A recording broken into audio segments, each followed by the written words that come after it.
You ever have one of those nights where you wake up and think, am I still dreaming? Or did the HOA president really just set her own Tesla on fire in my driveway and then try to blame me for it? Because let me tell you, until a few weeks ago, I would have laughed if you told me something like that could actually happen in real life. But that's exactly how it went down, right outside my house in the middle of the night. All because one woman decided my solar-powered car charger was suddenly community property. Yeah, that happened. And if you stick with me, you'll see just how fast a quiet street can turn into a battlefield, one spark, one midnight charge, and suddenly the whole neighborhood's awake. Let me back up a sec. My name's Evan Cole. I'm a solar engineer, which really just means I like things that add up. Circuits make sense, open or closed, on or off. You know where you stand. I built my life on that logic with a house tucked back on a tree-lined street, a wife I love, Sarah, and a garage that's cleaner than most people's kitchens. I even ran the wiring for our electric car charger myself. It's a beautiful little setup. Solar panels charge a home battery by day. Then at night, that energy powers my car. Clean, efficient, all mine. Or so I thought. See, the story starts the way a lot of these HOA stories do, with someone crossing a line. For me, it was 2 in the morning. The whole house silent except for the shrill digital screech of my custom energy alarm. Not the security system, not the smoke detector. This was the system I built myself, the one that logs every electron coming or going. I rolled out of bed before Sarah could even sit up, my mind running down the checklist. Power spike. 48 amps maximum draw from my car charger, except my car was tucked away in the garage, fully charged, not plugged in. Someone was out there using my power. My heart rate didn't jump. Anger doesn't come easy to me. But this was different. This was my space, my stuff, my rules. I glanced out the window and there it was. A silver Tesla Model 3 charger cable snaked from my wall right into the port. And next to it, Karen Dunn herself, HOA president, arms folded, phone in hand, silk robe and slippers, like she owned the block.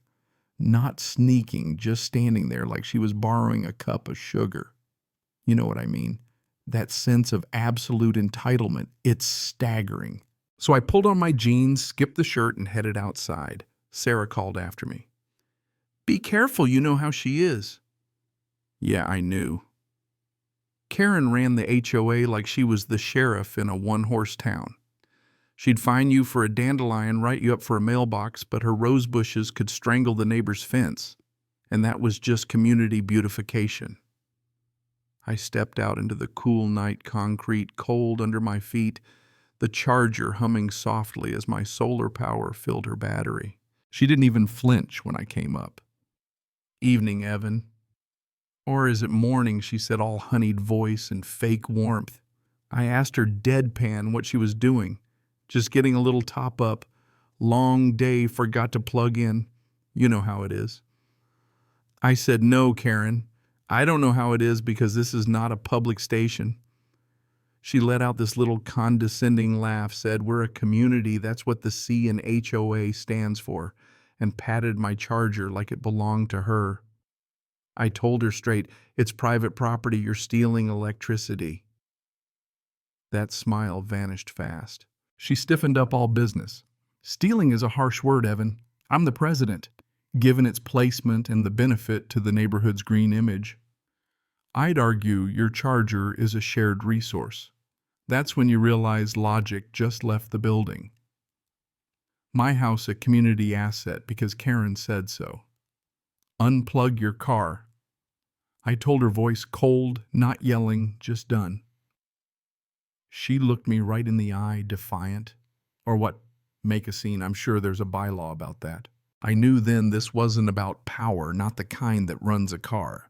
This was about control, about someone thinking the rules don't apply.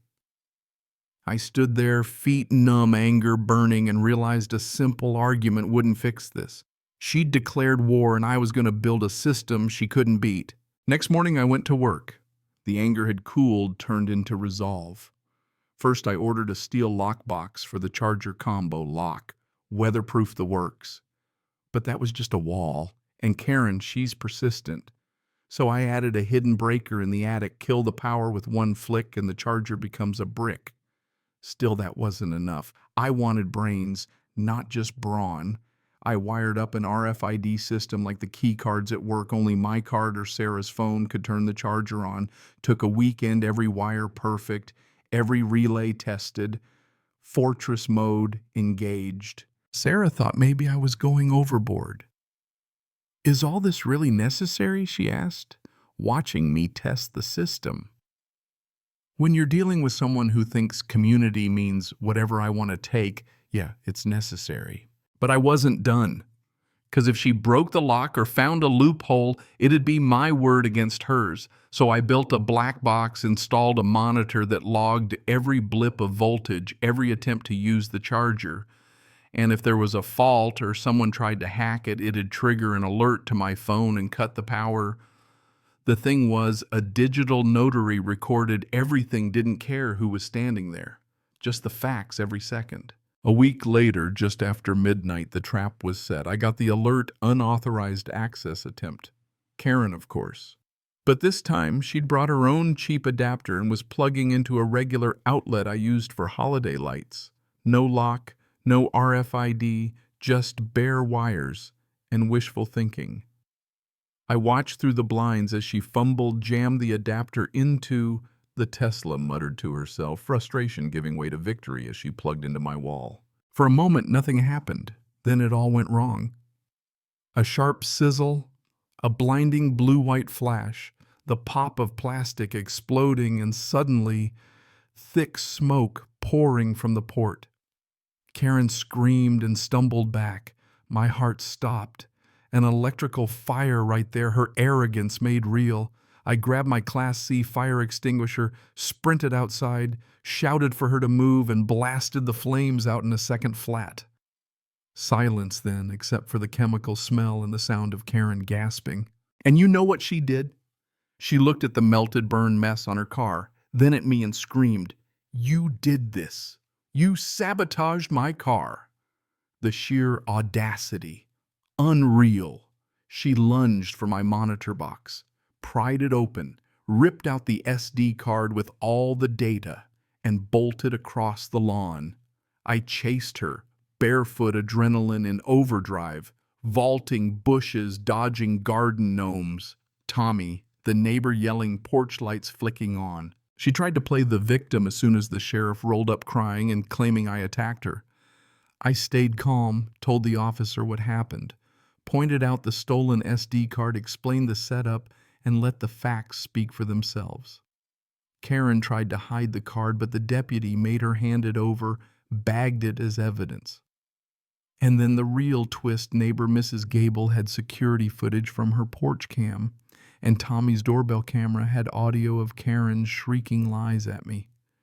Turns out half the block had stories about her bullying ways, wind chimes called noise pollution, basketball hoops, fines for nothing.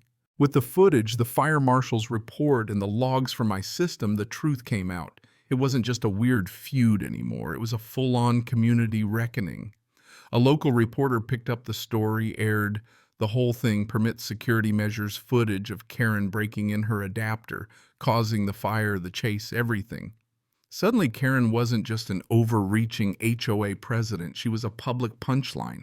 By the time the HOA meeting rolled around, the clubhouse was packed. Karen tried to skip past it, but I plugged in my projector and let the video do the talking. The crowd gasped.